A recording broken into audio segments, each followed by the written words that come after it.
The sound of cicadas filled the air that afternoon, blending with the slow hum of the river that ran behind my house. I sat on the porch with a cup of sweet tea, the same way I had for years, watching the sunlight dance across the water. Savannah has always been slow and warm, like the rhythm of a tired heart. 6 years had passed since Robert died, and somehow the house still held his presence. His old jacket hung by the door. His books still lined the shelf. I couldn't bring myself to move them. When you've spent 50 years building a life with someone, silence is just another kind of companion. I heard the crunch of tires on gravel before I saw them. My son's car, shiny and black, pulled into the driveway. Daniel was behind the wheel, and beside him sat Lila. She stepped out first, her heels clicking on the walkway, her blonde hair shining too perfectly for a visit to an old woman's house in the Georgia heat. Daniel followed, carrying a box of pastries and smiling the way he did when he was nervous. "Mom," he said, walking toward me. His tie loosened from the drive. "We thought we'd surprise you." I smiled and stood, brushing invisible dust from my skirt. A surprise from my only son was rare enough to feel like a holiday. Lila reached out to hug me, her perfume strong and floral. "Margaret, it's so good to see you," she said, her voice soft but practiced. "You look wonderful." "Thank you, dear." "You too," though I couldn't help but notice how her eyes flickered past me, scanning the porch, the open door, the house beyond. "Come in," I said, stepping aside. The air inside smelled faintly of lemon polish and roses. Lila's heels echoed on the hardwood floor. She turned her head, admiring the furniture, the framed photos, the antique clock Robert had bought in Charleston 40 years ago. "Your home is beautiful," she said. "So much character." I smiled politely. Character was another word for old. Daniel set the pastry box on the kitchen counter. He looked around like he always did, as if he were trying to reassure himself that I was fine living here alone. "You keeping busy?" "Mom," he asked. "As much as a 70-year-old can," I said. "I bake. I garden. I talk to the neighbors when they're not napping. That usually keeps me out of trouble." He laughed. But Lila didn't. She'd wandered toward the living room, where the big oak cabinet stood against the wall. Inside were old photo albums, Robert's medals, and a small fireproof box that held my important papers. I saw her eyes land on it. "Is that antique?" she asked, turning to me with a curious smile. "Old?" "Yes. Antique. Maybe," I said. "It was my husband's. Lovely." She ran a finger along the frame of the cabinet, as if testing the dust. Daniel looked between us. I knew that look. He was trying to keep the peace before the storm even started. We sat down for lunch. I had made chicken salad, cornbread, and sweet tea. Simple food, the kind my son used to love. Lila ate daintily, like she was on camera. She talked about the new PR firm she'd joined in Atlanta, about luxury clients and events. Daniel nodded along, proud. But every time she mentioned a name or a price tag, I saw something tighten in his jaw. "That's wonderful," I said. "You must stay busy with all that excitement." "Oh, very." Lila smiled wide. "It's exhausting sometimes, but worth it. You meet such influential people." She turned to Daniel, placing a hand on his arm. "It's important to build the right connections, isn't it?" Daniel nodded. "Yes. Sure. Of course." Her tone was sweet, but her eyes were sharp. I'd spent decades working in accounting before retirement. I'd met women who could calculate opportunity faster than any machine. Lila had that same glint, a hunger disguised as charm. After lunch, I offered dessert, but she declined, claiming she didn't eat sugar. Daniel and I shared a slice of pecan pie while she scrolled through her phone. Her fingers moved quickly, her smile never reaching her eyes. She put the phone down. Daniel, we should head back before traffic gets bad. So soon, I asked, though part of me was relieved. She stood, smoothing her dress. I promised my friend I'd call her about an upcoming charity gala. You should come next time. Margaret, you'd love it. I doubt I'd know what to wear, I said. Oh, nonsense. She laughed lightly. You'd be the star of the evening. Daniel hugged me before leaving. Take care of yourself. Mom, need me to check the gutters this weekend? No. I can still manage. He hesitated, then smiled and kissed my forehead. Love you. Love you too. Son. Lila leaned in, air kissing my cheek. You really have a lovely home. Maybe one day you'll let me redecorate, she said, half joking, half serious. I'll think about it, I replied, keeping my smile steady. They walked out to the car. I stood at the door, watching as Daniel opened the passenger door for her. She slipped inside gracefully, her diamond bracelet catching the sunlight. The car pulled away down the gravel road, leaving a cloud of dust and a silence that felt heavier than before. I walked back into the living room. The cabinet stood where it always had, the small fireproof box locked inside. Robert had once said that security wasn't about locks or alarms. It was about knowing who to trust. I'd trusted Daniel all my life. But Lila, she'd only been part of our family for 3 years. And already I could feel her shadow stretching through the house. I sat down in Robert's old armchair and stared out the window. The late afternoon sun had turned the river gold. I thought of how Lila's eyes had lingered on that cabinet, how her compliments always came wrapped in curiosity. In the quiet, I heard Robert's voice in memory, low and steady. Trust your instincts, Maggie. They're rarely wrong. I took a deep breath and folded my hands. Instincts, after all, were the only wealth I had that no one could steal. Outside, the last bit of sunlight faded over the water, and the sound of cicadas grew louder, as if warning me of something I couldn't yet name. I looked once more at the cabinet in the corner, at the faint reflection of my own face in its glass door. That night, I locked every window before bed, something I hadn't done in years. I told myself it was just habit, just being careful. But deep down, I knew better. Something had shifted, and the air in the house felt different now. As I turned off the lamp, the house creaked the way old houses do, like it was whispering a secret I wasn't ready to hear. The next morning the air smelled of rain, thick and heavy like it was carrying a warning. I stood by the kitchen window, watching the river roll slow and brown under the gray sky. When the phone rang, it was Lila. Her voice was syrupy sweet, the kind people use when they're about to ask for something. Margaret, I was thinking I could come by later this week, she said. Maybe help you with some organizing. Make sure everything's running smoothly.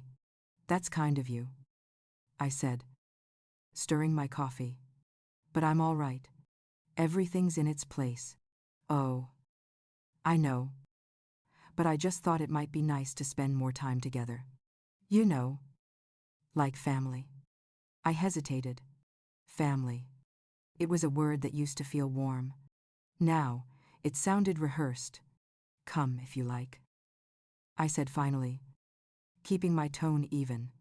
She showed up 2 days later, wearing a pale pink dress and expensive sunglasses, holding a box of lemon bars.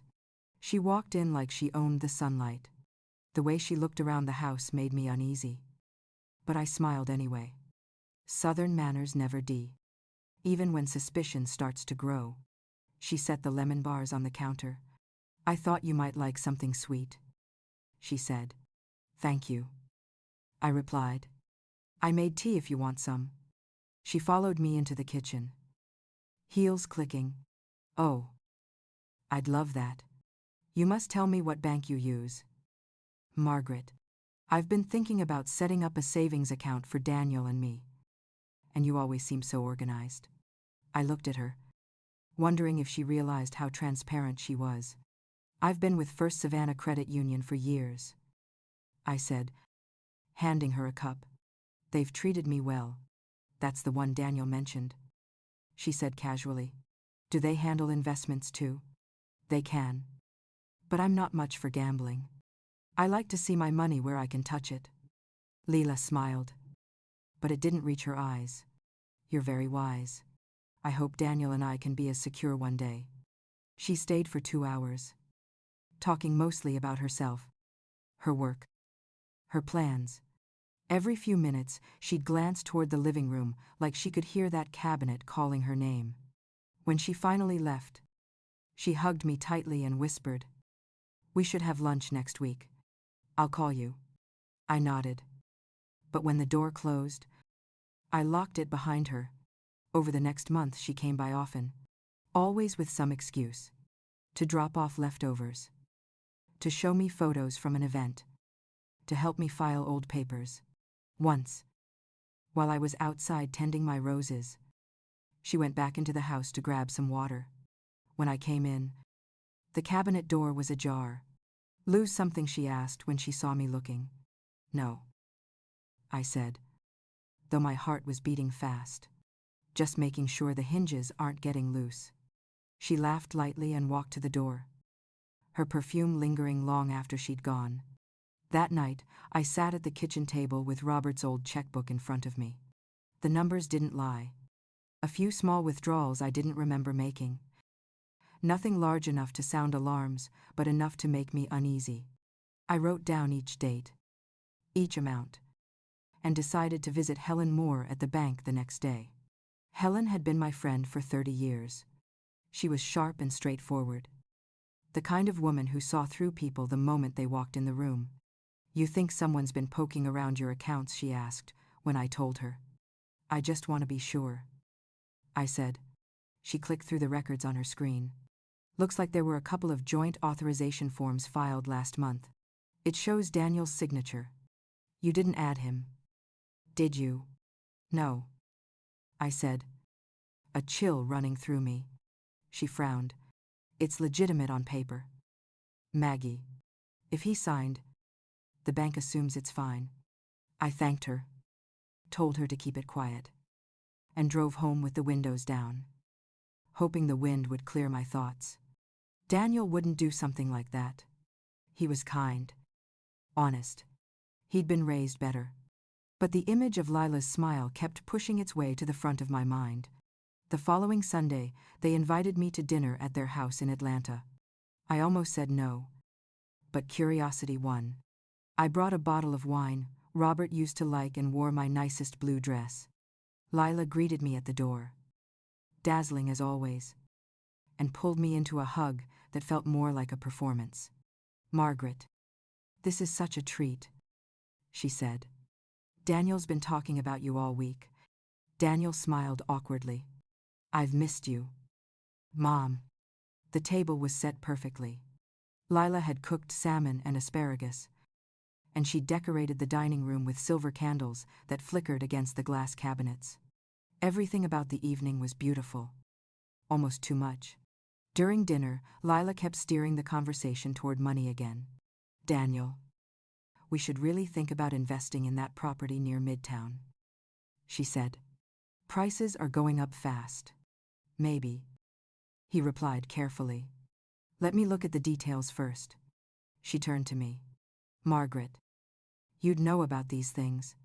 Don't you think real estate is the safest place to keep your savings?" I dabbed my mouth with my napkin. "I think the safest place to keep money is wherever people can't reach it." Her smile tightened, but she said nothing. After dinner, Daniel stepped outside to take a call from work. Lila and I cleared the table together. She moved slowly, deliberate, almost graceful, until she spoke. "You worry too much about him," she said quietly. "He's my son," I said. "Worrying is part of the job. You have to let him live his own life. We're adults. We know what we're doing." I placed a plate in the sink. I'm sure you do. She turned to face me. Eyes sharp now. You don't trust me. Do you? I met her gaze. I want to. For a moment. Silence stretched between us. Then she laughed softly. Almost kindly. Trust takes time. I hope you'll give me the chance to earn it. Daniel came back inside then. Saving us both. He looked tired. Work drama, he said.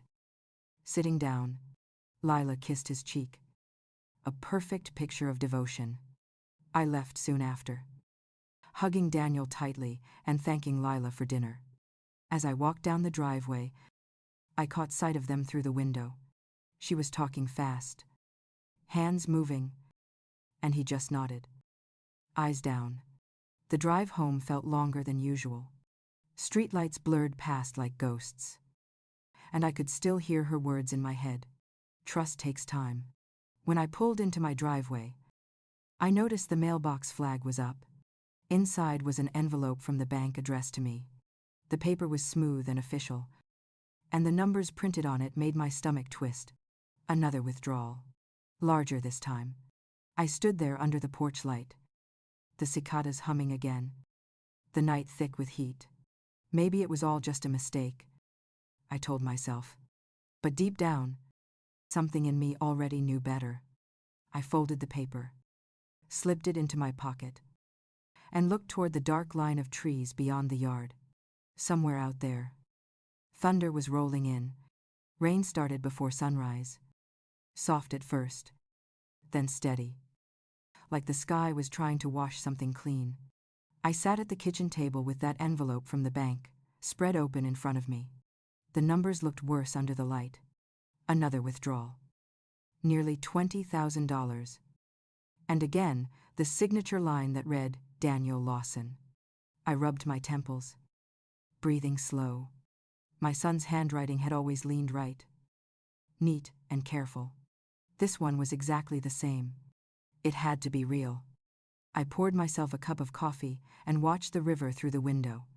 The water was high from last week's storm, moving fast, brown and restless. It mirrored how I felt. I knew Daniel hadn't meant to hurt me, but someone was pulling his strings. And I had a good idea who.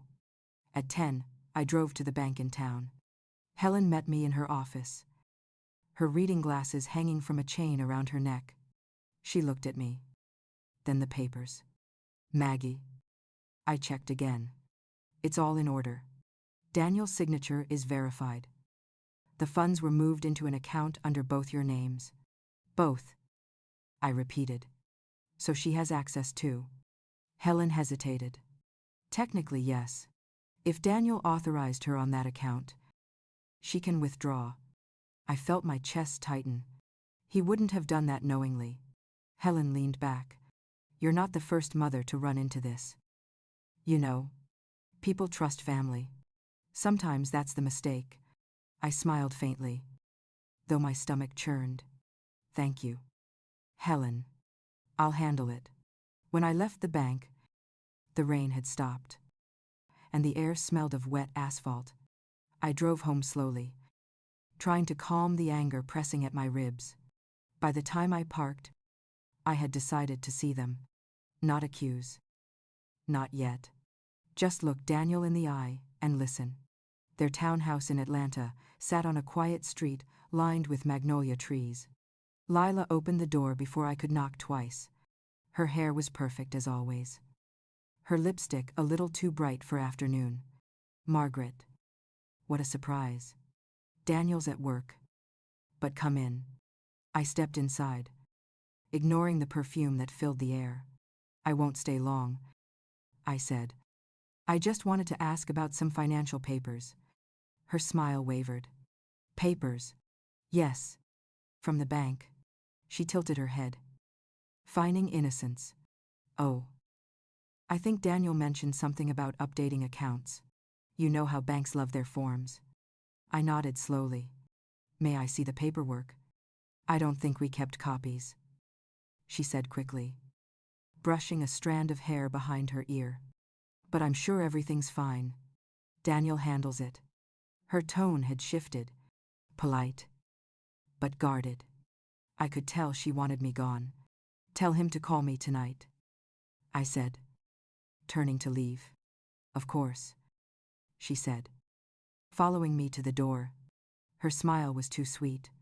You really should relax more, Margaret. Stress is terrible for the heart. I met her eyes. Thank you for the advice. I take care of my heart just fine. The drive home blurred past. When I pulled into the driveway, my phone buzzed. It was Daniel. Mom. Hey. Lila said you stopped by. Something wrong? I took a breath. Just checking some numbers at the bank. There were withdrawals I didn't recognize. He paused. Oh. Those. Lila and I talked about setting up an investment account for your retirement. She said you mentioned wanting something higher yield.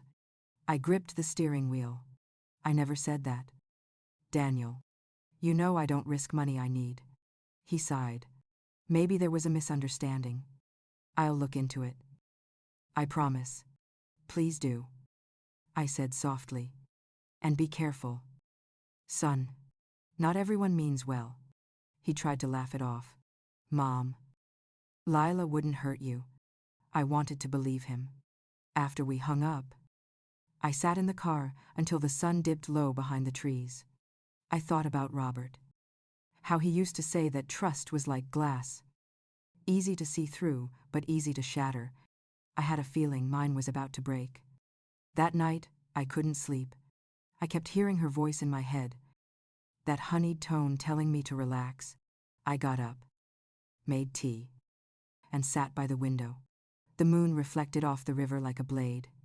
The next morning, I called Ruth Delgado. Ruth had been a detective before retirement. Sharp as a tack.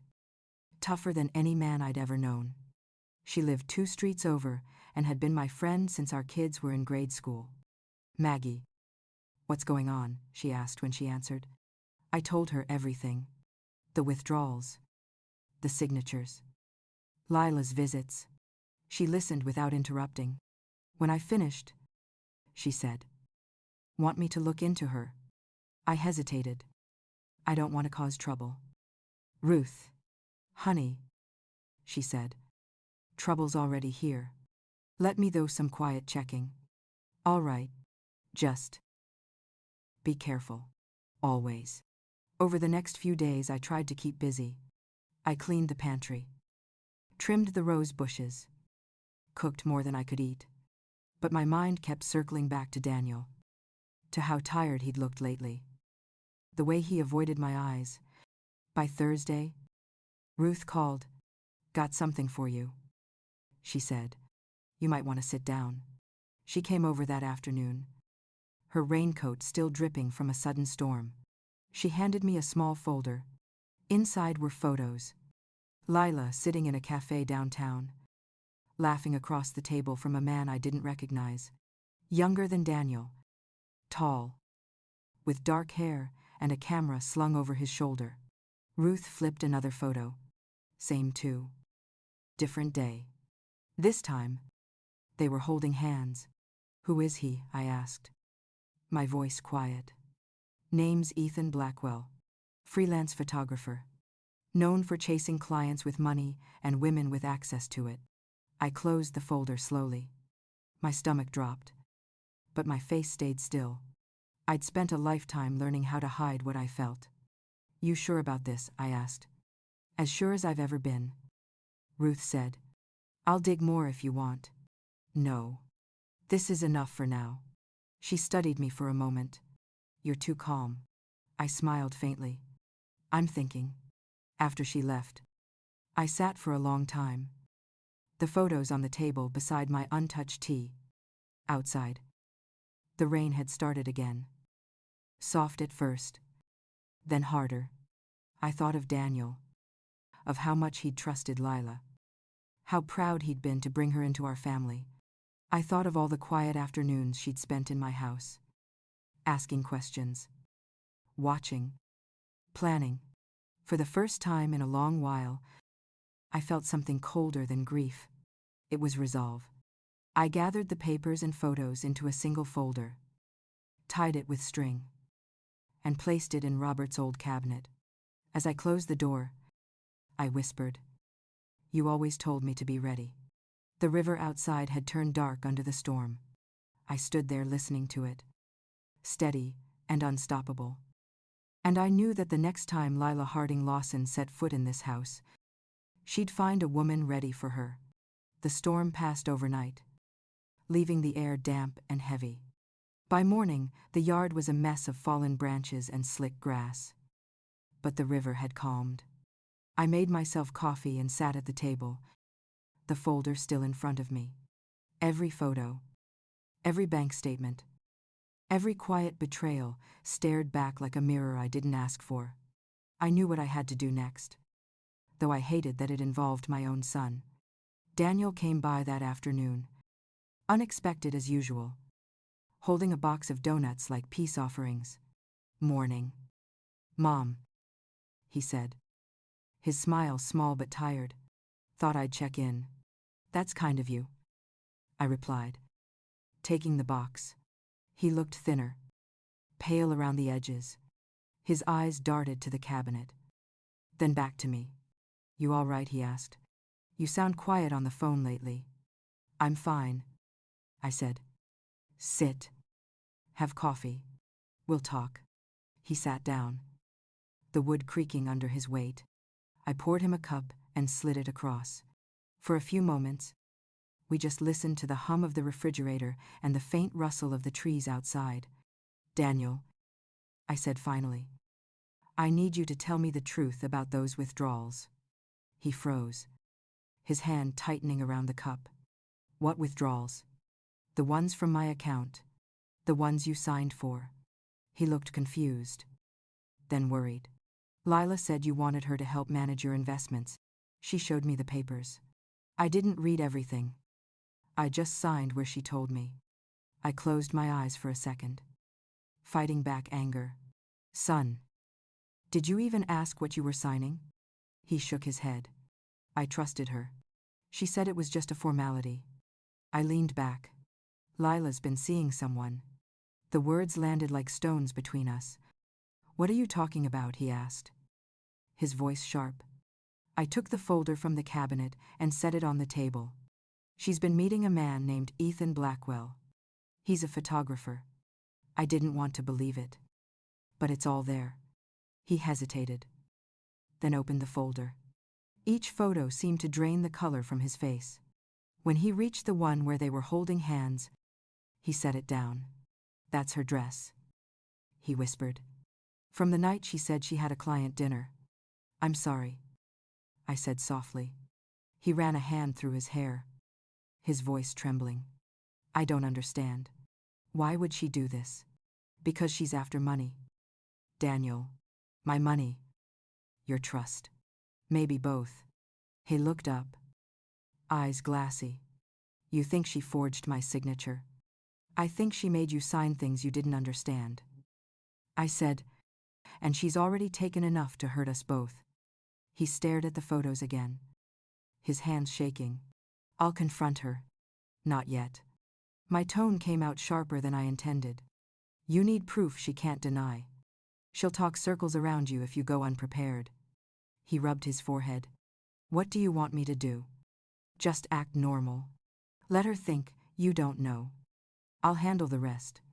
He looked at me, uncertain, but nodded slowly. "You sound like Dad," he said. "Calm when everything's falling apart." Robert taught me that calm doesn't mean quiet. It means control. He left an hour later, shoulders heavy with the kind of guilt no parent wants to see. When the door closed behind him, I felt something shift inside me. Fear gave way to clarity. I called Ruth again. "You were right," she said when I finished explaining. "You want me to dig into her finances?" "No," I said. "I'll do that myself. But I need you to find out when her next trip is." She mentioned something about a conference in Chicago. Ruth snorted. "Conferences make good cover stories." "I'll check." By the next evening, she called back. "You'll love this. Maggie. No Chicago conference. But there is a booking for a cruise out of Miami next week. 2 passengers. Lila Lawson and Ethan Blackwell. Paid in full. I felt my blood go cold. She's using my money for it. I said. Probably. Ruth replied. What's your move? I stared at the river outside the window. Now golden under the setting sun. I'm going to take back what's mine. Over the next few days, I prepared quietly. I went to the bank again, spoke to Helen privately, and explained what had happened. She was furious on my behalf. We'll freeze every account she has access to. Helen said, I'll personally make sure she can't withdraw a dime. I nodded. Thank you. Helen. And one more thing. Anything. If she tries to use any of my cards, I want the bank to flag it immediately. Done. The next step was harder. I called an old contact of Robert's, a man named Henry Fields who managed security for luxury hotels in Florida. He owed Robert a favor. I explained the situation carefully, keeping my tone even. You want me to make things uncomfortable for her? He asked after a pause. Not dangerous, I said. Just memorable. He laughed softly. I can arrange that. By the time I hung up, I had a plan. It wasn't about revenge anymore. It was about justice. 3 nights later, Daniel called. She's been packing, he said quietly. Says she's going on a business trip. But I know now what that means. Keep calm. I reminded him. Let her go. He hesitated. You're sure about this? I'm sure, I said. She won't see it coming. After we hung up, I sat in the dark living room. The sound of frogs rising from the riverbank. I thought of all the years I'd spent protecting my son, teaching him to work hard, to trust love, to believe in people. I wondered if I'd failed him, or if life had simply decided to test us both. The night felt thick, heavy with something unfinished.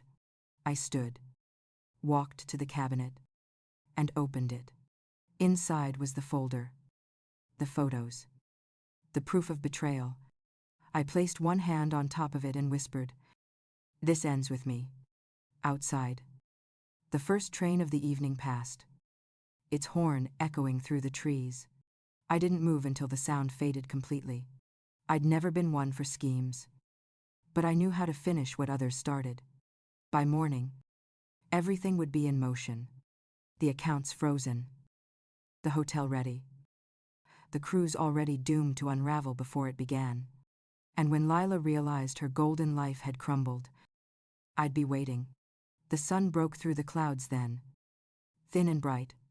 It fell across the photographs, catching Lila's face in one of them, her smile perfect and hollow.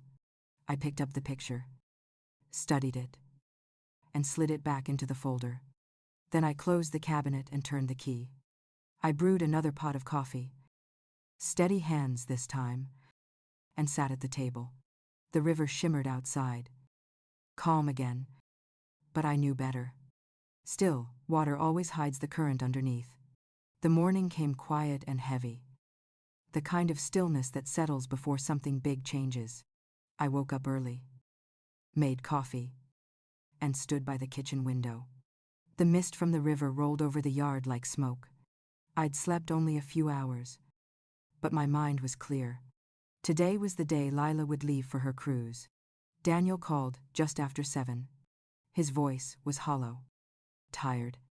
She's gone, he said. Left for the airport an hour ago.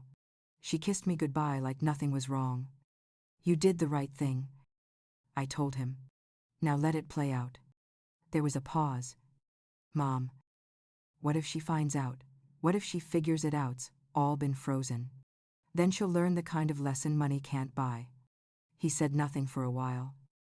Then quietly, Thank you. When we hung up, I sat down at the table and exhaled slowly. My hands were steady. My heart wasn't.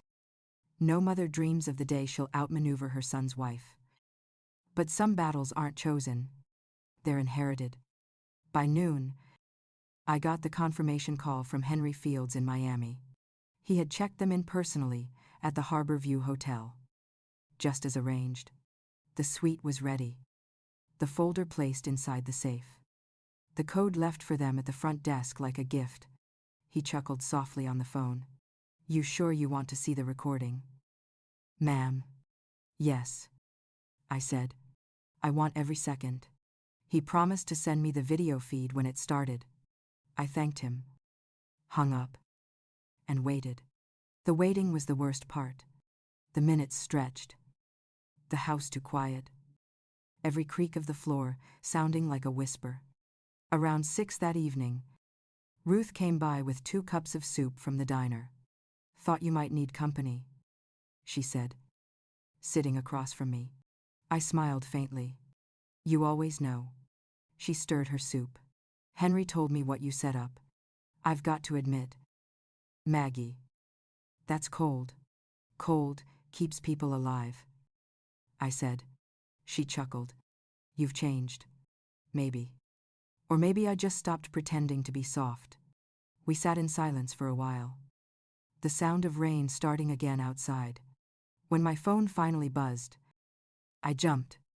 It was Henry. They're in, he said. They found the envelope. My stomach tightened. What are they doing? Laughing. Drinking champagne. He paused. Wait. They've opened it. I could almost hear the shift in the air. Even through the phone. Lila's voice came faintly. Muffled through the recording. What the hell is this? Paper rustled. I imagined her flipping through the photos. Her hands shaking. She's realizing now. Henry said quietly. Her lover looks confused. He's asking questions. Oh. He's mad. Very mad. I closed my eyes. Picturing it like a movie I'd already written in my head. They're checking their accounts now. Henry continued. Both their cards declined. Lila's panicking. Blackwell's yelling. He's packing already. Let them sweat. I said softly. You got it. Henry replied. And one more thing. I've notified local police like you asked. They'll hold them until you decide. Thank you. That'll be enough. After I hung up, Ruth let out a low whistle. Maggie Lawson. The sweet lady from church. Just staged a sting operation. I smiled faintly. Guess I had it in me all along. By midnight, I got another call. This time from Daniel. Mom. She called me. She's crying. Says it's all a mistake. That you set her up. And what did you say? I told her I know everything. The photos. The money. The cruise. I told her it's over. There was silence between us. Then I heard him sniffle. A small, broken sound that tore right through me. She used me, he said quietly. She made me sign those papers. Told me it was for us. I believed her. You wanted to believe her. I said gently. That's not weakness. Son, it's human. He took a deep breath. What happens now? Now, I said. We rebuild. The next morning, the sun broke through the clouds for the first time in days. I sat on the porch with my coffee. The world looking cleaner somehow. Daniel drove up a little before 10. He looked worn but lighter. You all right? I asked as he climbed the steps. Getting there. He sat beside me. I talked to the bank. Helen said all the funds are secured. You really did it. We did it. I corrected him. He looked at me for a long time. Eyes red-rimmed but steady. I should have listened to you from the start. I smiled. You had to learn on your own.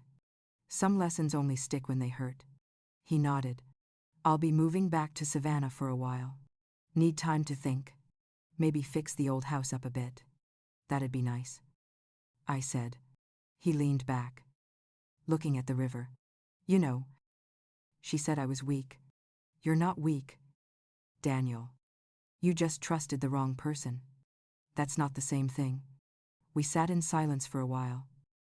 The sound of cicadas filling the air again. The same sound from the first day this whole mess began. Later that afternoon, Henry called one last time. They're gone. Ma'am. Left the hotel last night after the police questioned them. No charges yet. But I doubt they'll show their faces again. Good. I said. Let them run from what they made. He laughed softly. You're something else. Mrs. Lawson. After we hung up, I watched Daniel pack his car with a few boxes from his place in Atlanta. He'd sold it fast. Too many memories, he said. He hugged me before he left. I don't deserve you. Mom, you're my son, I told him. That's all that matters. When he drove off, the house felt quiet again. But not empty this time. Peace has a weight of its own. Heavier, but gentler than grief. That night, I walked down to the riverbank with a flashlight. The water glistened under the moon. I thought about Robert. About all he'd taught me about resilience and pride. I whispered a thank you to him. To whatever part of him still lingered in the wind. The night insects sang loud. And for the first time in months, I felt something settle inside me. Not victory. Not revenge. Just peace. I stood there a little longer, the cool air brushing against my skin, before heading back up to the house. The porch light flickered behind me as I locked the door and turned off the lamp. Tomorrow, I would call Helen. Close a few accounts. Maybe even start the renovations Daniel had mentioned. But for tonight, it was enough to sit in the stillness. The sound of the river steady outside. And know that everything Lila had stolen money. Trust. Peace had found its way back home. The following week passed in a kind of quiet I hadn't felt in years. The phone barely rang. The house stayed calm. And the river outside moved slow under the spring sun. I cleaned out Robert's study. Finally sorting through the stacks of papers I'd been avoiding since he died. Grief had left them untouched. But now I needed the space. Not just in the room, but in my mind. By Thursday, I got a letter from the bank confirming that all frozen funds were back under my name alone. Helen had added a handwritten note at the bottom. Said, "Justice served. Maggie, proud of you." I smiled when I read it. Justice wasn't as sweet as people imagined. It was quieter. Heavier. But it let you breathe again.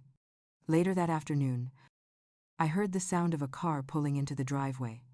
Daniel stepped out, holding a few folders and a small bag. He looked better. Rested. His face no longer carrying the same hollow sadness. "Mind if I stay the night?" he asked. "You don't even have to ask," I said, opening the door wide. He followed me inside, setting the bag down by the couch. I made us coffee, and we sat at the kitchen table the way we used to when he was a teenager, talking late into the evening about anything and everything. "You know," he said after a while, "I got a call from her today." My heart sank a little, but I kept my voice even. "Lila." He nodded, said she wanted to apologize, claimed she didn't mean for any of it to get so far. "And what did you say?" "I hung up," he replied quietly. "There's nothing left to say."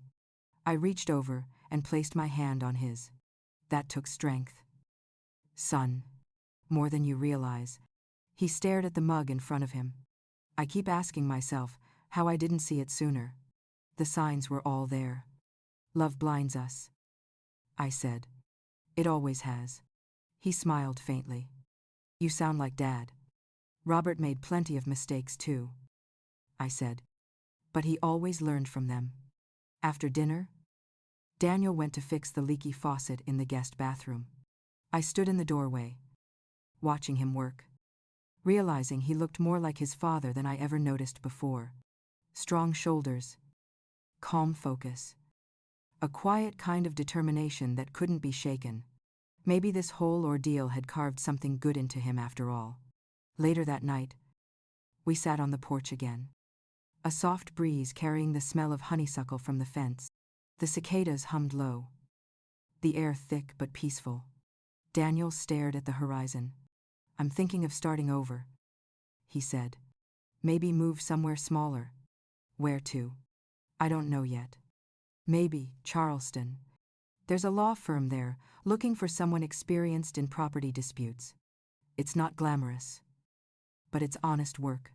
That sounds right for you, I said. He nodded. I want simple. No pretending. No keeping up appearances. I smiled. You'll find it. He turned to me. You ever think about leaving this place? I looked at the river. Every day. For a moment. But then the sun hits it just right. And I remember why I stay. He laughed softly. That sounds like you. We sat in silence again, listening to the water and the faint sound of a train far off in the night. When he went to bed, I stayed out there a little longer. The stars hung low, and I could hear the owls calling from the woods. Somewhere between the dark and the quiet, I felt something shift. The anger that had lived in me for months started to loosen its grip. The next morning, I woke to the smell of pancakes. Daniel was in the kitchen, humming off key to an old song on the radio. He looked lighter. I hadn't seen him smile like that since before Lila. Morning, I said. Morning. He grinned. Coffee's fresh. I sat down, and we ate together. The sound of forks on plates and birds outside, the only things breaking the silence. For once, silence felt like peace, not tension. He left around noon, promising to call when he got to Charleston for an interview next week. After he drove off, I cleaned up, washed the dishes, and sat at the table again. The house felt empty, but not lonely. Around 3, I got a knock at the door. It was Ruth, holding a brown envelope. Found this in the local paper's gossip column, she said, smirking. Thought you'd want to see. I opened it. Inside was a clipping with a photo of Lila and a headline that read, Local PR agent caught in financial scandal. Partner files for bankruptcy. Ruth raised her eyebrows. Karma works faster than the courts sometimes. I folded the clipping. Set it aside. I don't wish her harm, I said. But I hope she finally understands what she did. Ruth chuckled. You're a better woman than I am. No. I just know the difference between revenge and peace. She nodded, her expression softening.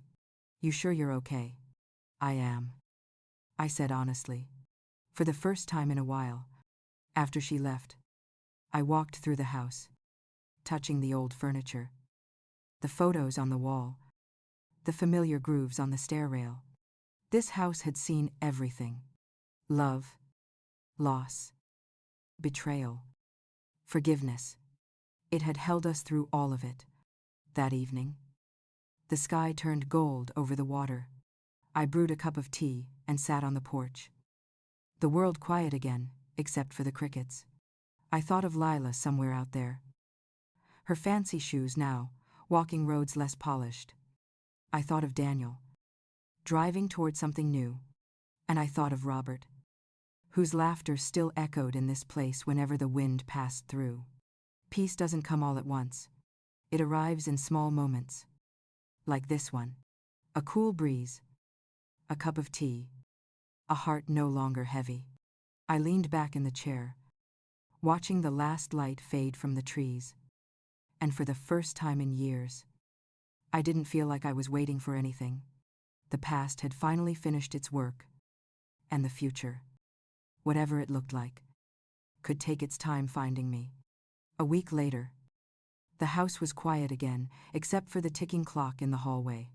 The morning light came through the lace curtains, soft and golden, catching the dust that floated like tiny ghosts. I had settled into my routine again, the same one I'd kept since Robert passed.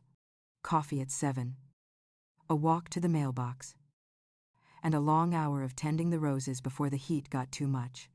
That morning, a letter sat waiting in the box, but not the kind I expected.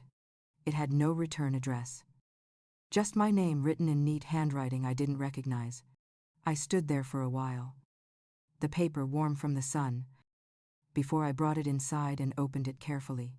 Inside was a single sheet of stationery and a faint smell of perfume. My stomach tightened the moment I saw the first line.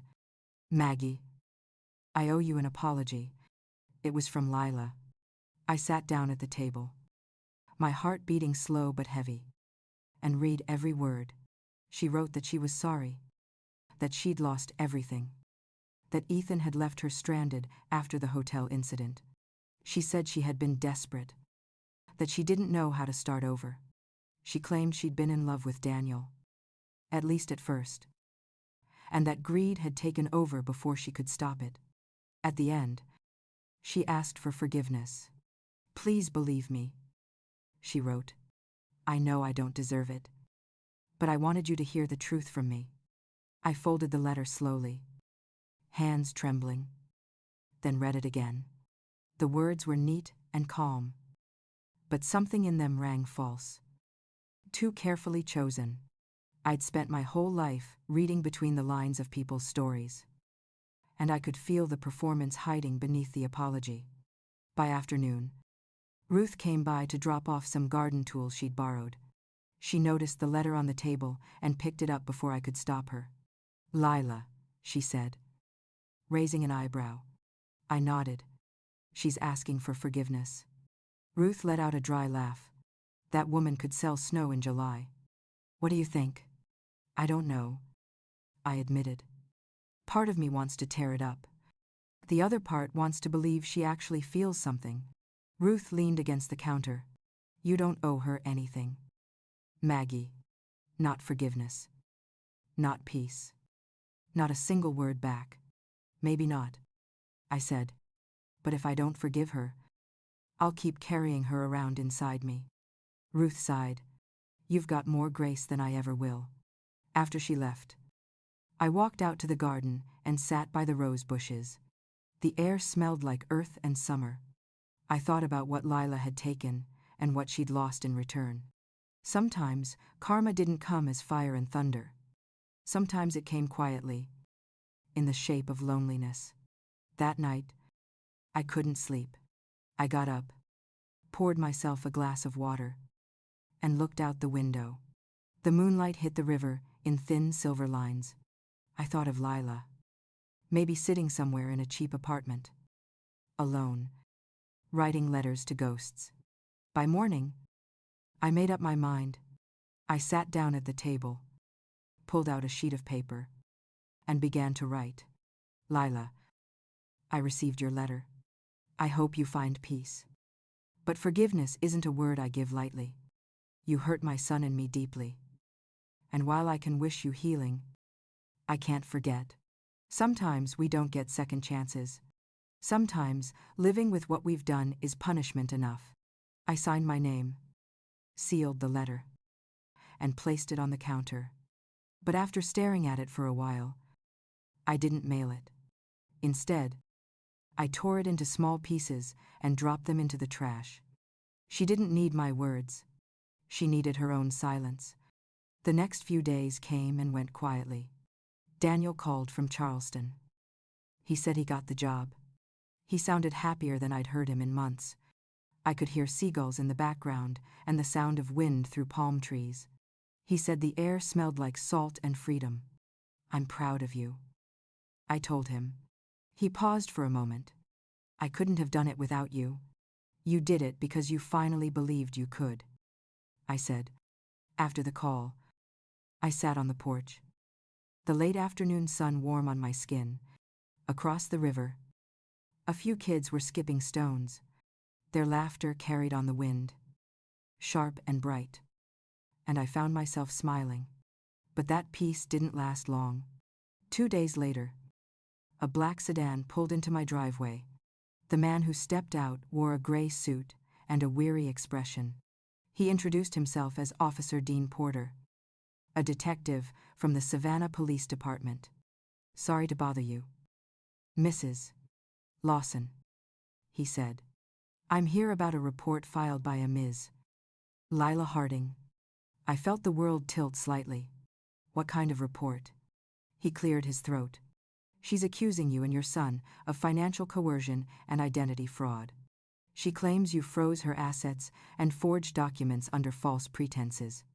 I stared at him for a moment, then laughed softly. The sound sharp and tired. She's bold. I'll give her that. Do you mind if we ask a few questions? He said. Polite but firm. I gestured toward the porch. Of course. Officer. We sat outside, and I told him everything. Every document. Every transaction. Every photo. I gave him Ruth's contact, Helen's name at the bank, and Henry's information in Miami. The detective wrote everything down, his expression unreadable. When I finished, he nodded. It matches most of what we've seen, to be honest. Mrs. Lawson. I think she's desperate. She's under investigation herself for multiple counts of fraud. I just needed your statement to close this loop. Thank you, I said, though the words came out like a sigh. He stood to leave but paused at the steps. If it's any comfort, people like her don't stay ahead of the truth for long. I watched him drive off until the car disappeared down the dirt road. For a while, I stood there, staring at the trail of dust left behind. Some part of me felt vindicated. Another part just felt tired. That evening, I walked down to the dock behind the house, the same spot where Robert used to fish on Sundays. The air was thick with the smell of the river, and the wood under my feet creaked with each step. I sat at the edge, dipping my toes into the cool water. Maybe this was what peace looked like in the real world. Not perfection, not victory. Just knowing you'd done what you could and letting the rest fall where it may. As the sun sank below the trees, I whispered into the wind. A prayer, not for revenge, but for release. Then I stood, brushed the dirt from my hands, and walked back toward the house, the porch light glowing warm in the gathering dark. The next morning started bright and sharp, the kind of light that makes everything look too honest. I brewed my coffee and sat at the kitchen table, still thinking about that visit from Detective Porter. His words had stayed with me all night. People like her don't stay ahead of the truth for long. I hoped he was right. But I knew better than to underestimate someone like Lila Harding. By mid-morning, I decided to call Helen at the bank just to make sure everything was still in order. She answered on the first ring. Cheerful as always. All good here, Maggie, she said. That woman can try whatever she wants, but she's not getting near your money again. That's all I needed to hear. I thanked her, hung up, and walked outside to water the roses. The air smelled faintly of rain, even though the sky was clear. Somewhere in the distance, thunder grumbled, lazy and slow, like a warning that hadn't decided whether to come closer. Around noon, I drove into town to pick up groceries.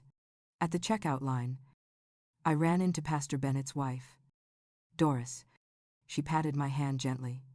Heard about all that mess with your daughter-in-law, she said in a hushed tone, like gossip needed to wear soft shoes. You doing all right, honey? I smiled politely. I've seen worse storms. Doris, this one's already passing. Well, good for you, she said. Some folks just bring trouble with them. I nodded, paid for my groceries, and left. The truth was, I didn't want pity. I'd survived worse things than betrayal. But part of me still wondered if Lila would ever truly disappear from our lives. When I got home, a car I didn't recognize was parked by the gate. A silver compact sedan with tinted windows. My pulse picked up. I set the grocery bag on the porch and watched as a woman stepped out. Blonde hair, sunglasses, a scarf wrapped around her neck. Even from a distance, I knew who it was. Lila. For a moment, neither of us moved. The sound of cicadas filled the space between us. Then she started walking toward me, heels crunching against the gravel. Maggie, she said, her voice low but steady. I just want to talk. I folded my arms. You're not welcome here. I know, she said quickly, stopping a few feet away. I'm not here to cause trouble. I needed to see you. You've said enough in your letter. She took off her sunglasses, and for the first time, I saw how different she looked. The perfect hair was dull, her skin pale, her eyes sunken and tired. The shine she'd worn like armor was gone. You got what you wanted, she said quietly. I lost everything. The house, the car, my career. Ethan took off the night the police showed up. I've got nothing left. I stared at her, searching for any trace of the woman who once smiled while stealing from me. You made those choices, Lila. I know, she said, her voice breaking. But I can't change it now. I've been staying in a cheap motel outside town. I keep thinking about Daniel. My chest tightened. Don't. I just want to apologize to him. She continued. He deserves that much. He doesn't need your words, I said. He needs peace. She looked down, her shoulders trembling. I didn't mean to hurt him. Or you. I thought I could make everything right if I just had enough. Enough money. Enough success. Enough love. But I kept taking until there was nothing left. I stood there, the sun beating down, the smell of dust and honeysuckle in the air. For a second, I almost pitied her. Then I remembered the look on Daniel's face when he saw those photos, the tremor in his voice when he said she'd used him. You should leave, I said. Go start over somewhere else. I tried, she whispered. But everywhere I go, it follows me. The story. The lies. The shame. That's called consequence, I said. She wiped her face with the back of her hand. I know. I just needed someone to hear me. I didn't reply. I turned, picked up the grocery bag, and walked to the door. She stood there for a while, her figure small against the wide stretch of the yard. When I glanced back, she was still there, watching me like a ghost who'd lost her way. By the time I brought the groceries inside and came back out, she was gone. That night, I told Daniel. He called as he always did around dinner. I didn't want to worry him, but lying would have been worse. She came here, I said. He sounded alarmed. Are you okay? I'm fine. She just wanted to talk. What did she want? Forgiveness. Maybe. Or pity. I'm not sure which. He went quiet. I don't know what to feel about her anymore. Anger doesn't even fit now. Then let it go, I said softly. That's how you win. He took a breath. You always know what to say. Mom. After we hung up, I walked out to the porch again. The night was thick, clouds rolling in over the water. I could smell rain coming for real this time. I sat there, listening to the wind move through the trees. The next morning, Ruth stopped by with coffee and news. Heard from my friend in town, she said. That girl, Lila, got picked up by the police last night. Fraud charges in another county. I didn't feel surprise, just a deep, weary ache. I see, I said. You think she'll ever learn? Ruth asked. People like her. They don't change easy. But maybe this time she'll have to. Ruth nodded. You really think karma's that patient? Karma's not patient, I said. It's precise. After she left, I walked out to the garden. The first drops of rain began to fall, darkening the soil around my roses. I tilted my face toward the sky, letting the cool water wash over me. For a moment, I thought about Lila in a holding cell somewhere. The rain falling just the same miles away. Maybe this was how life balanced itself, not with fury, but with inevitability. I stayed out there until the rain turned heavy, soaking through my shirt and hair, the air filled with the smell of earth and forgiveness. Then I went back inside, closed the door, and wiped the water from my face. On the counter sat the broken envelope she'd sent weeks ago. Edges curled. Ink faded. I picked it up and tossed it into the fire. The paper curled, then turned to ash. The last trace of her vanishing into smoke. Outside, thunder rolled over the river, deep and steady. The storm had finally come. And for once, I wasn't afraid. The storm lasted through the night, loud and relentless. By morning, the rain had stopped, leaving the yard soaked and shining in the pale light. I walked outside with my coffee, the smell of wet earth filling the air. Everything looked washed clean, like the world had pressed a reset button. But deep down, I knew some things couldn't be rinsed away that easily. A few days passed quietly. The sky cleared. The air softened. And the neighborhood fell back into its usual rhythm.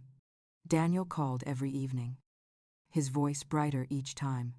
He told me his new job in Charleston was going well, that he was learning to breathe again. Hearing that made something in me unclench, a part of my heart that had stayed coiled for too long. On Thursday, Ruth came by with the local newspaper, folded under her arm. "You might want to see this," she said, handing it to me. The headline on the front page read, "Savannah woman arrested in multi-state fraud scheme." Underneath was a photo of Lila Harding, her hair messy, eyes hollow. The story detailed her arrest in Florida after trying to use stolen credit cards at a hotel. The article mentioned an investigation into earlier offenses, including falsified investment accounts and identity fraud. I read the entire piece twice, then set the paper down. Ruth poured herself coffee, watching me carefully. "You all right?" I nodded slowly. "Just tired." She leaned back. "You think this means it's over?" "It's never over for people like her," I said quietly. "But it's not my fight anymore." Ruth smiled faintly. "You got that right." She stayed for a while, talking about small things, like her grandkids visiting next month and how the tomatoes were coming in late this year. When she left, I stood by the window, watching the wind ripple across the river. The water looked calm again, but I knew it ran deep. That night, Daniel called. He already knew. He'd seen the same article online. I heard it in his voice before he said anything. I saw her picture. "Mom." "I know," I said softly. There was a long silence on the line. "She looks different," he finally said. "Older. Lost. Time has a way of catching up to everyone." I replied, "Do you think she's sorry?" "I don't know. Son, some people only regret getting caught." He didn't respond right away. Then he said, "I keep waiting to feel angry, but I don't. I just feel done." "That's good," I told him. "That's how healing starts." He let out a breath. "I'm grateful for you, Mom."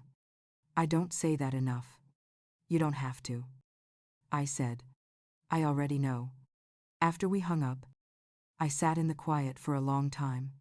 The house creaked softly, the sound of the river steady beyond the glass. I thought about all the years I'd spent worrying about him, about keeping him safe, even when he was a grown man. Maybe that's what motherhood was. A kind of love that never learned how to retire. The next morning, a package arrived at my door with no return label. I carried it inside carefully, my stomach tightening. Inside was a small jewelry box wrapped in tissue paper. When I opened it, I found a bracelet I hadn't seen in years. Gold, with tiny sapphire stones. One of Robert's last gifts to me. It had gone missing months ago. Around the same time, Lila started visiting more often. At the bottom of the box was a folded note, written in the same handwriting from her letter. "I found this in my things. It belongs to you. I'm sorry." No signature. No address. Just that one line. I held the bracelet in my hand, the metal still cool, the gems catching the morning light. I couldn't tell if I felt anger or relief. Maybe both. Maybe neither. Ruth came over later, and I showed it to her. Well, I'll be damned, she said. She actually sent it back. I think she's trying to clean her conscience, I said. Or she's just scared, Ruth replied. Either way, I'd call that progress. That night, I put the bracelet back where it belonged, in the top drawer of Robert's dresser. It didn't feel like victory, more like closure. A small, quiet ending to a loud story. Days turned into weeks. The news about Lila faded from the headlines. Life slipped back into its old rhythm again. Slower, gentler. I started volunteering twice a week at the library downtown, helping kids with their reading. The laughter in that place did something good for me, like sunlight on an old wound. One afternoon, Daniel drove up from Charleston for a visit. He looked healthy, sun-tanned, lighter somehow. He brought flowers and a small box of pastries from a local bakery. You didn't have to, I said, hugging him. I know. He smiled. But I wanted to. We sat on the porch, talking for hours. He told me about his job, about new friends, and about how he'd started taking long walks by the ocean in the evenings. It helps me think, he said. The waves, the wind. It's like therapy. Only free. I laughed softly. The ocean always knows what to do with broken things. He nodded, looking out at the river. I'm trying to forgive her. You know, not for her sake. For mine. That's the only reason to forgive anyone, I said. We sat in silence for a while. The kind of silence that doesn't feel empty. Then he turned to me. You really are something. Mom, the way you handled all this, I don't know how you kept it together. I smiled faintly. I didn't always. You just didn't see the cracks. He reached over and squeezed my hand. That evening, after he left, I stood by the window, watching his car disappear down the road. The sun was setting behind the trees, painting the sky orange and gold. I thought about how far we'd come, both of us, from fear to peace, from loss to something like freedom. In the fading light, I whispered a small thank you to no one in particular. Maybe to God, maybe to time, maybe to the woman I used to be who refused to give up. The house was quiet again, the river steady and endless outside. I turned off the lights, the soft tick of the clock echoing in the dark, and for the first time in a long time, I felt like the story was finally mine again. The morning light spilled across the kitchen floor, warm and steady, like it had been waiting for me. I made coffee and opened the windows, letting in the smell of magnolia and river air. Life had begun to feel ordinary again, in a way I hadn't thought possible. The kind of ordinary that feels like a luxury after chaos. It had been nearly 2 months since Lila's arrest. And though her name had disappeared from the headlines, the echoes of her choices still lingered. Daniel called often, sometimes twice a day. He was doing well at the new job, working with a small team that handled property disputes for families in Charleston. He said he liked the quiet cases, the ones that ended with people shaking hands instead of fighting. Maybe that was his way of rewriting the story he'd lived through. One morning he called, while I was pruning the roses. His voice was calm but heavier than usual. There's something I need to tell you. Mom. I wiped my hands on my gardening gloves. What's wrong? Lila reached out through her lawyer. She wants to make a deal with the prosecution. Said she's willing to testify against Ethan. I leaned on the porch rail. So he's back in the picture. Looks like it, Daniel said. Apparently he's been caught up in another fraud case in Florida. She says he manipulated her, too. I let out a quiet breath. That woman always knew how to play victim when it suited her. He hesitated. I know. But part of me wonders if she's finally telling the truth. Does it matter anymore? Maybe not, he said. I just thought you should know. Thank you. Son, keep your distance from it. Don't let her drag you back into that mess. He promised he wouldn't. And we hung up. But all day, I couldn't stop thinking about her, about how she kept reappearing like smoke. Impossible to grasp. Impossible to completely get rid of. Some people live their whole lives inside a storm of their own making, and no amount of truth could dry them off. That evening, I drove into town to meet Ruth for dinner. The sky was painted in shades of pink and orange, the river glinting in the last light. We met at a small diner near the pier, the same one we'd gone to for years.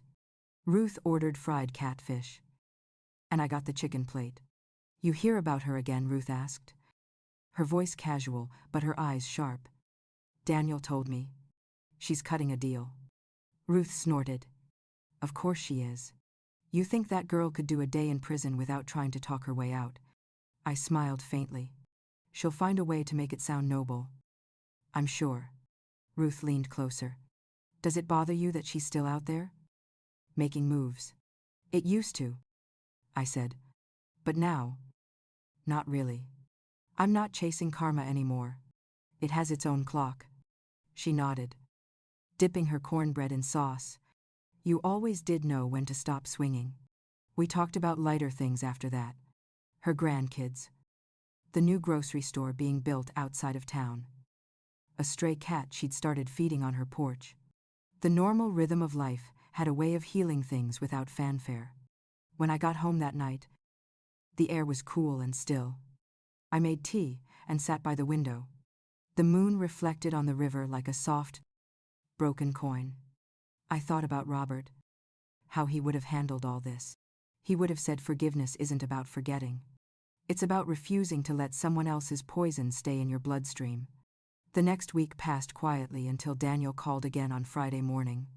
His voice was different this time. Lighter. "It's over. Mom. They sentenced her yesterday." "How long?" 2 years probation, community service, and mandatory counseling. She testified against Ethan, and he got 3 years. I nodded, though he couldn't see me. "Justice comes in strange shapes, doesn't it?" "Yeah," he said. "I didn't go to court. Didn't feel right watching it." "You don't need to. That chapter's closed." There was a pause. "She sent me a letter," he said. "Said she's moving to Arizona to live with her cousin. Said she's sorry." "Are you going to read it?" "Already did. She says she's trying to rebuild her life." "And what do you think?" "I think she believes it. At least for now." "Then that's enough," I said. After the call, I walked outside and stood under the oak tree in the front yard. The air was thick with the scent of grass and sunlight. I could hear the faint hum of a lawnmower from a few houses down. Children laughing somewhere far away. The world just kept spinning, unaware of the tiny revolutions happening in people's lives. That afternoon, I found myself cleaning again. I opened old drawers, sorted papers, and rearranged books on the shelf. It wasn't about order, it was about moving forward. When I reached Robert's old desk, I found an envelope I hadn't noticed before, tucked beneath a ledger. Inside was a photograph of him and Daniel at a fishing tournament years ago. They were both smiling, faces sunburned, holding a silver trophy that looked much bigger than it probably was. On the back, Robert had written, "For when you need to remember what's good." I set the picture on the mantel and felt something soften in my chest. That night, the sky broke open again, thunder rolling in the distance. I stood on the porch, the smell of rain drifting closer. I thought of Daniel asleep in Charleston, of Lila starting over in some dry desert state, of Robert somewhere beyond all this. The storm moved in slowly, wind stirring the trees, lightning flickering behind the clouds.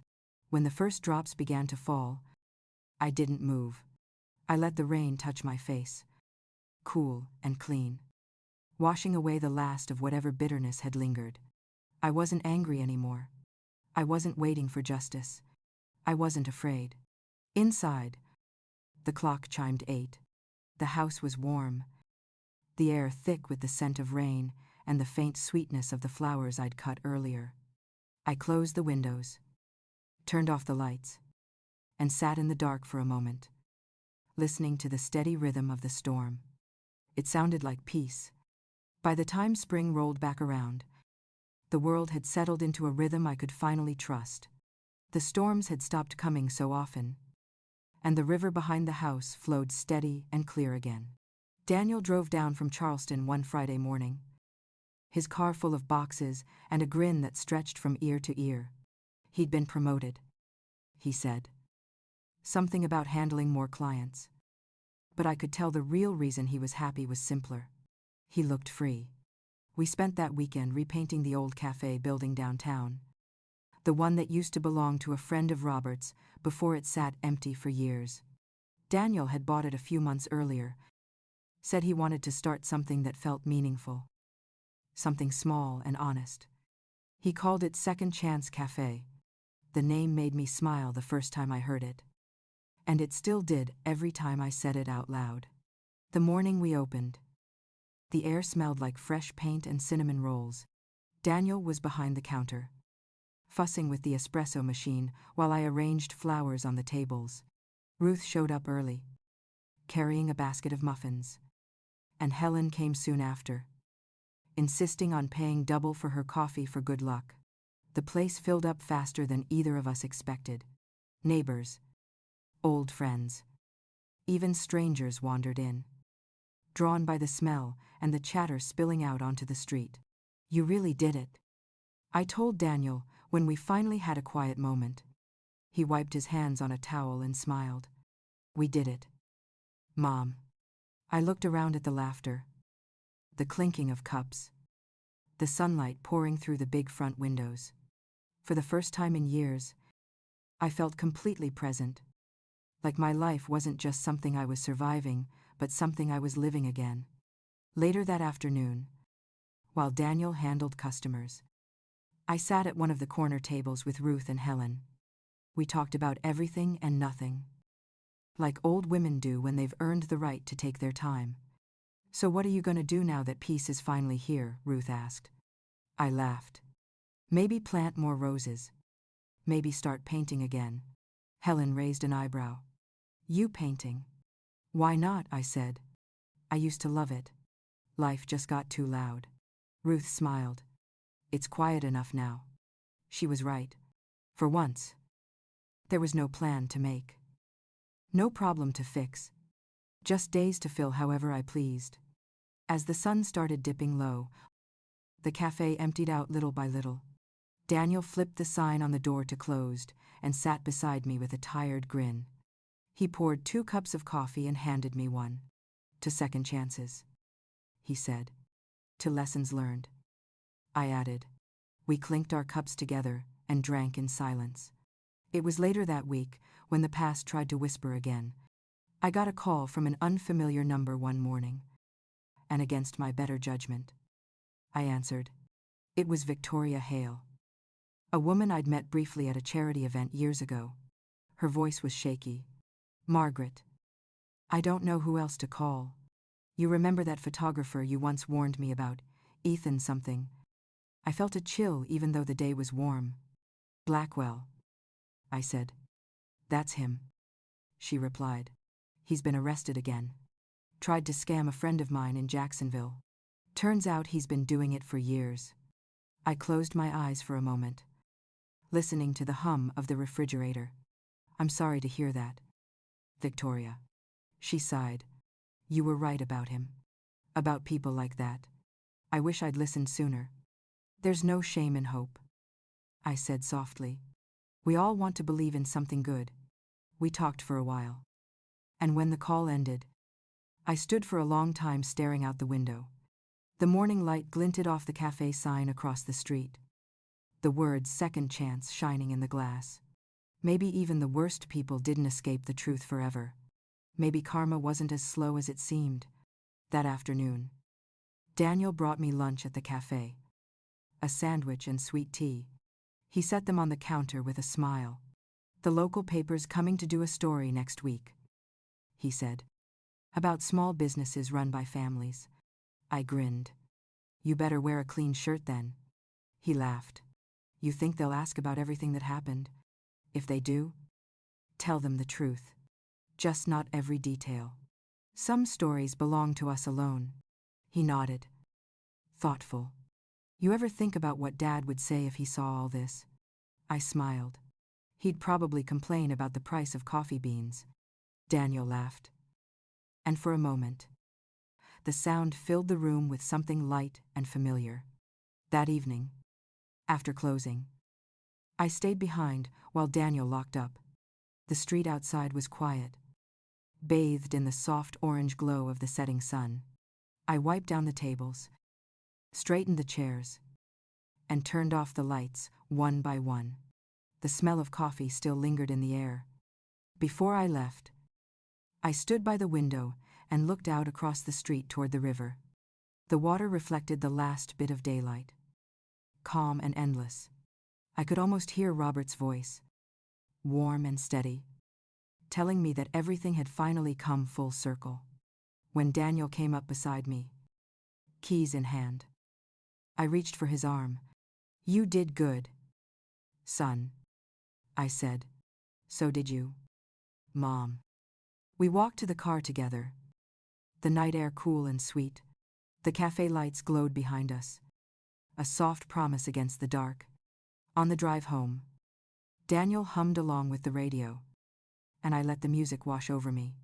The road was smooth, the trees lining both sides, their branches swaying gently in the wind. Life, for once, felt like it was exactly where it needed to be. When we reached the house, the porch light was still on, waiting like an old friend. I stood for a moment before going inside, taking one last look at the quiet world around me. Everything that had once been broken felt mended. Not perfectly, but enough. I went to bed with the sound of the river outside my window, steady and soft, carrying the weight of every story it had ever heard, including mine.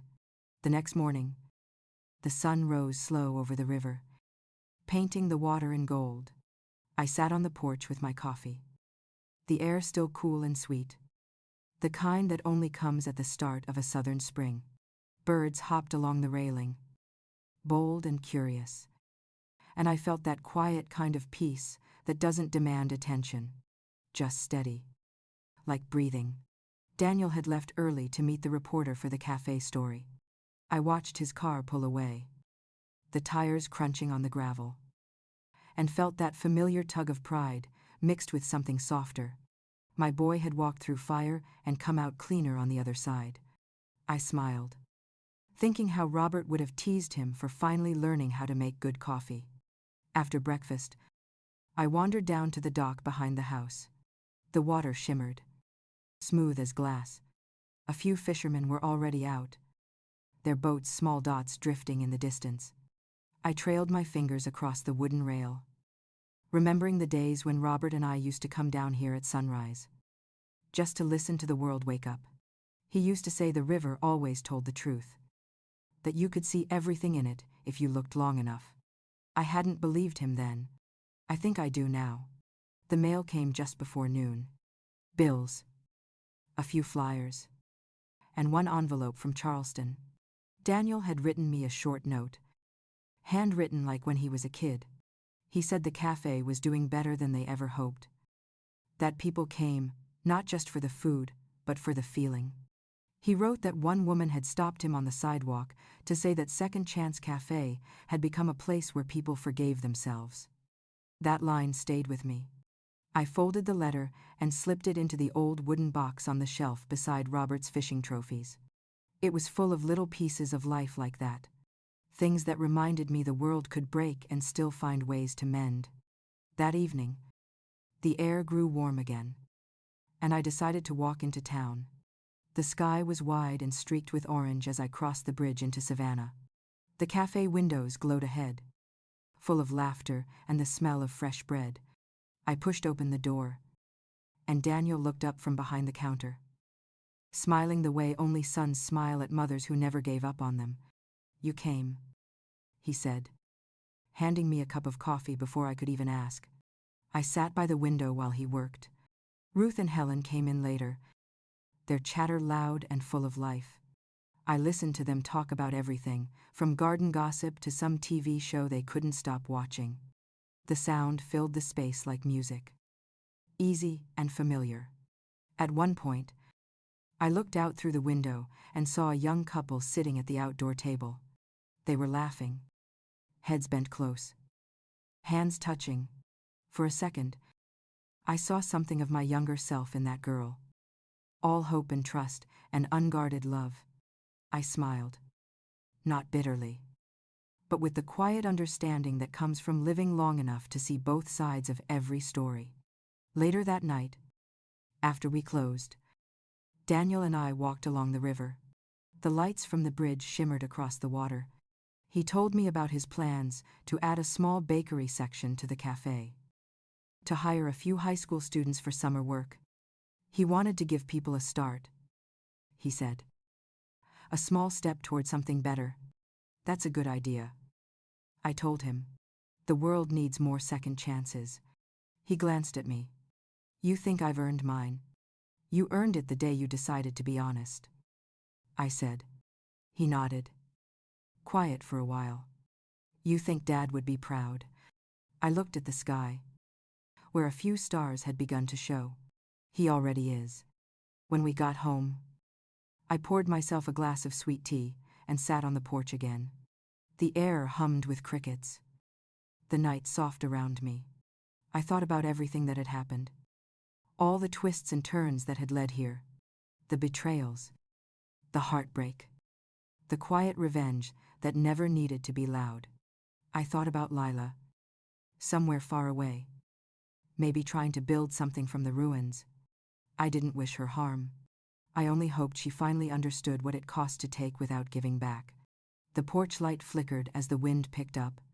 I leaned back in the chair and listened to the sounds of the night. The steady rhythm of the river. The distant whistle of a train. The soft creak of the boards under my feet. Life, for all its sharp edges, still found ways to be gentle when it mattered. When I went inside, I stopped by Robert's picture in the hallway. His smile was still the same. Easy and kind. I touched the frame lightly. You were right, I whispered. The river always tells the truth. I turned off the lights and headed upstairs. The house felt alive again, filled with the echoes of laughter, forgiveness, and something new taking root. I didn't know what came next, but for the first time in years, that uncertainty didn't scare me. It felt like promise. As I lay in bed, the moonlight slipping through the curtains, I thought of how one phone call, one moment of clarity, had changed everything. Sometimes justice doesn't come with noise or fire. Sometimes it comes quietly, through a steady voice, a single choice, or the courage to pick up the phone and take back your life. If you've been holding on to something that broke you, let it go. You're never too old to start again, to reclaim your peace, or to call for your own justice. That's the thing about second chances. They don't arrive with warning. They show up when you're finally brave enough to answer.